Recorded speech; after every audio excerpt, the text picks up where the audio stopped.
What if I told you there was a better way to run Facebook ads? A strategy that I haven't really talked about before that is very different from what we used to do and is producing the best results right now. And if you've been running ads for a while, by the way, I fully expect this to blow your mind. This video is sponsored by HubSpot. More about them later. So what I'm going to start by doing is quickly give a bit of context around what we used to do, because that will help you understand why what I'm about to recommend is now the best approach, right? If we rewind a few years, the way we used to run Facebook and Instagram ads was typically with like a 3-step sales funnel approach. So we might create a traffic campaign or an awareness campaign in the first instance, and this would be our top of funnel campaign. So I'm just going to go ahead and label this. So that we can follow along. That's our top of funnel campaign. That's going to include ads that are maybe making people problem aware, so explaining what the problem is that our product or service solves in the first place, sort of introducing them to our company, to our products and services, starting to make them solution aware. And then we would create a second campaign, which would be our middle of funnel campaign, could be a leads campaign, could be a sales campaign, could even be an engagement campaign, depending on your type of business and what it is you're looking to sell. I'm going to go with a sales campaign. That was probably the more recent version of this, was typically a sales campaign. And this would be our middle of funnel campaign. And in our middle of funnel campaign, we'd be focused more on our products and services, more on how it works, so people could understand, might be looking to get some leads and conversions from this. These ads in the middle of funnel campaign would be put in front of people who had already engaged with the top of funnel campaign, so they're warmed up a little bit. And then we would go with a third campaign option, which again would normally be leads or sales, depending on your business. And this would be our bottom of funnel campaign type. And this would very much be going in for the kill. This would be conversion focused, CTA heavy, might include reviews, customer testimonials, things like that, to try and get people over the line. And people would go through, they start with the top of funnel, then the middle of funnel, then the bottom of funnel. And the logic was that we needed to warm people up to get them to the point where they're ready to buy from us or become a lead. And this was the standard way of doing things for many years. But then as Meta's ad platform became more sophisticated and was able to correctly identify the people for us that were most likely to convert, a lot of advertisers ended up doing away with their top of funnel campaign, and in many cases doing away with their middle of funnel campaign. And what they were often left with was a one-step sales funnel that was a combination of middle of funnel and bottom of funnel content. So stuff that's basically just about our product and service, maybe includes some testimonials, call to action heavy. And Meta was able to go, actually, we can work out who's just about to buy one of these things, who's just about to inquire into for a service along those lines. Let's put ads in front of those people. And often this is going to be open targeting, maybe just the one ad set, maybe a couple of different ad sets, one for cold audiences, one for warm audiences, but that was kind of the simplified sales funnel structure. And we did this because it improved results. But the problem that a lot of advertisers saw was that Meta would find those people that are just about ready to buy or just about ready to inquire. They would put ads in front of them first, and therefore advertisers would run a new campaign and they'd get great results for a couple of weeks. And then once you run out of those people, because there's not many of those people, results would really drop off because you didn't have that more broader awareness action occurring that then creates more of the people that are sort of moving down the sales funnel, as it were, closer to that conversion action. And the logic, the human behavior element didn't change. Like, there is absolutely still logic to, you start by warming people up, explaining the problem, explaining the solution, then you show them the next stuff, and then you go for the conversion. Like, that logic still applies. It's just that as the platform changed, we moved more towards this structure because it improved results, like I said, sometimes on a more short-term basis, we missed out on the long term. And that's sort of where we've got to today, or until fairly recently. But now we can change things up. I'm going to run through that in a second.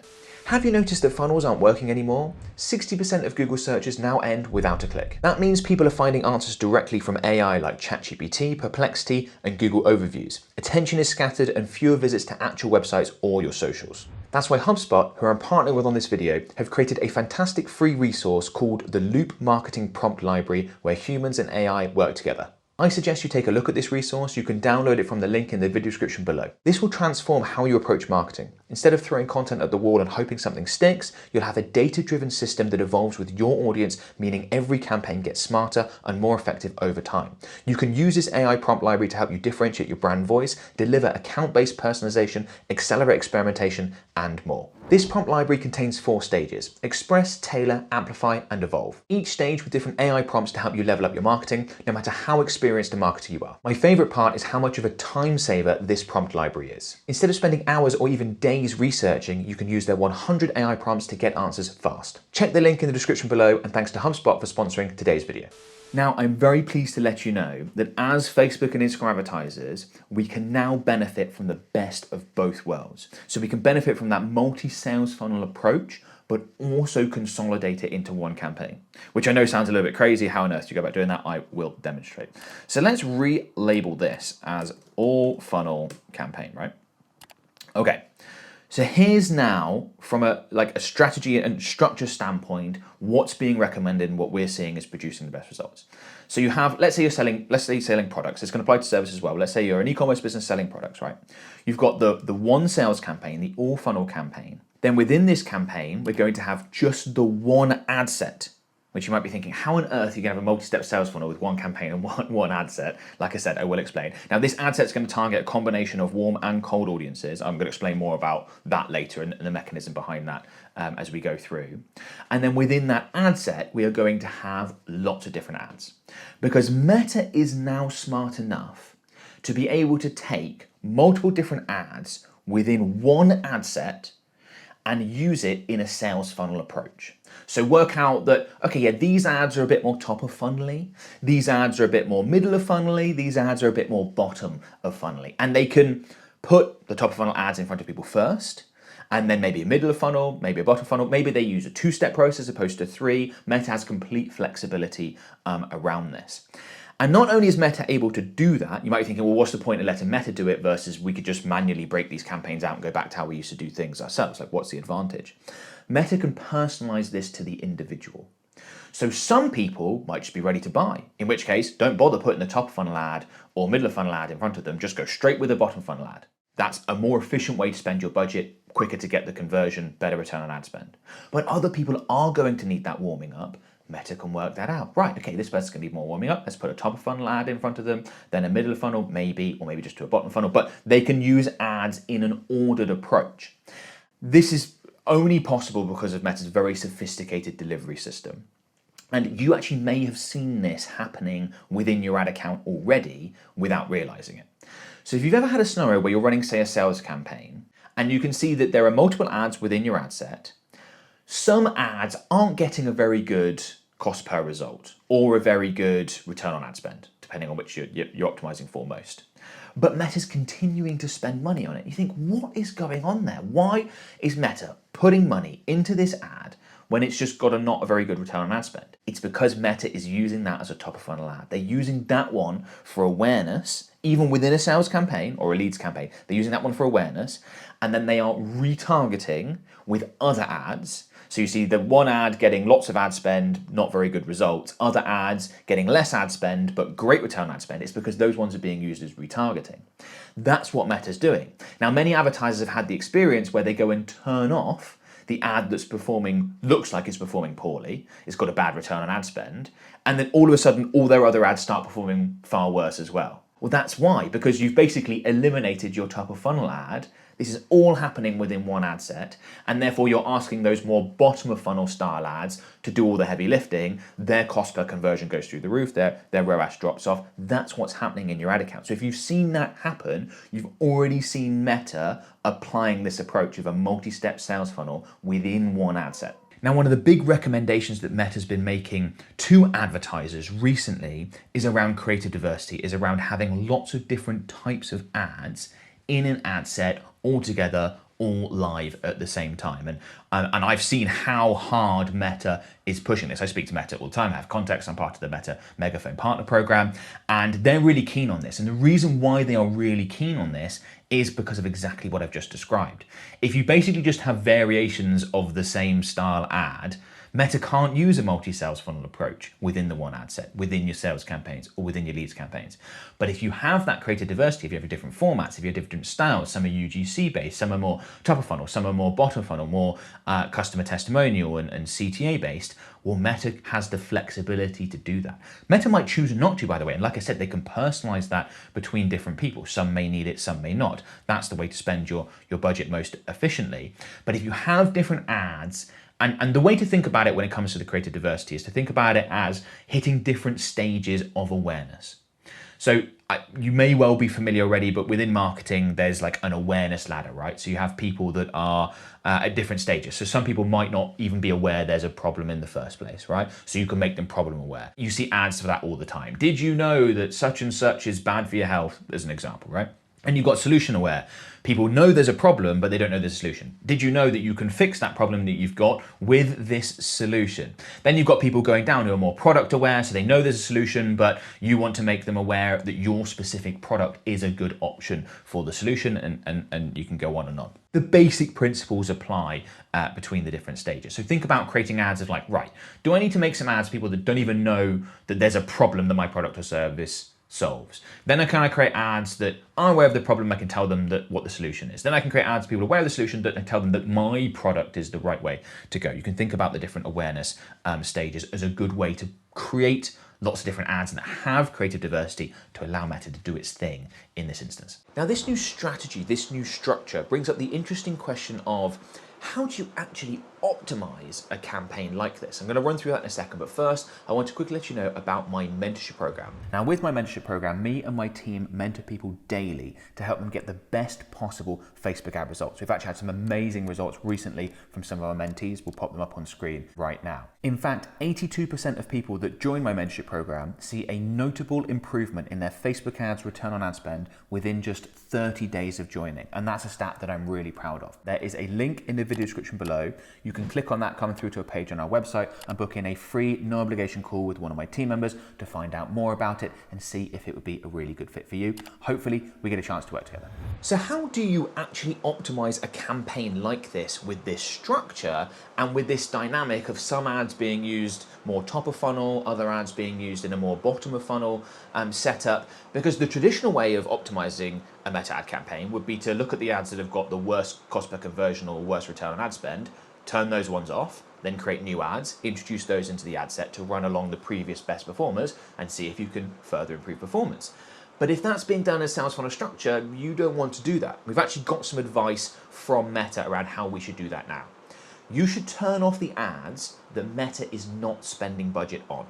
So let's say you add in 6 ads into an ad set. Most likely Meta's going to spend the majority of the budget, not during the first few days when they're experimenting, but once the campaign's had a bit of time to learn. Most of that budget's going to be spent on 1, 2, 3 ads at most, typically. So what you want to do is the ones that Meta's just simply not spending money on, turn those off. Those are your new underperformers. Meta's basically gone, nah, we can do better with these other ones.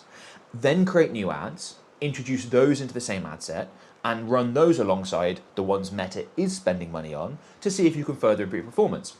And then use where Meta spends its money as your guide as to what's working best, not just a return on ad spend number.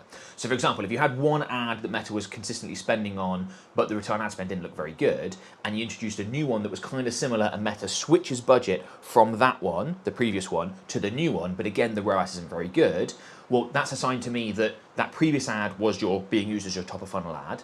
Meta's decided the other one's better, and they'll use all sorts of metrics to work that out, like engagement and things like that. That one's better, therefore they've switched budget over to the new one, and you can safely say that the old one's not as good a performer. You can turn that off, create new ones, and introduce. And you can go through that process, right? And just keep in mind, if you're turning off ads that are, at different stages of the sales funnel, basically within the one ad set, you want to make sure that you are replacing with ads that also hit those different stages of the sales funnel, different awareness stages, like we talked about previously. So I mentioned earlier that you don't want to create multiple ad sets typically in this sort of campaign structure, in this strategy that's recommended.